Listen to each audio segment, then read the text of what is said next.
ನೋಡಿ how much since from December till June. Okay, ಇವತ್ತು 20th June 2024. So till 19th June 2024 ಇವಳು ನನ್ನ ತಂಗಿ ಸಹನಾ ಮದನ ಬಾವಿ ಯಾವತ್ತೂ ಕೂಡ ಈ ಥರ ನಮ್ಮ ಸೋಫಾ ಮೇಲೆ ಕುತ್ಕೊಳ್ತಿರ್ಲಿಲ್ಲ. Always on that chairs.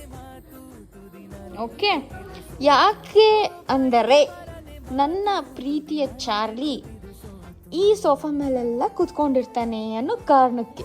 ಆದರೆ ಇವತ್ತು ಅವಳ ಜಾಬ್ ಹಂಗರ್ ಇದೆಯಲ್ಲ, ಸೊ ನಾನಿಲ್ಲಿ ಏನೋ ರೆಫರೆನ್ಸ್ ಮಾಡ್ತಾ ಇದ್ದೀನಿ, ಹಾಗಾಗಿ ಬಂದು ಇಲ್ಲಿ ಊರಿದಾಳೆ.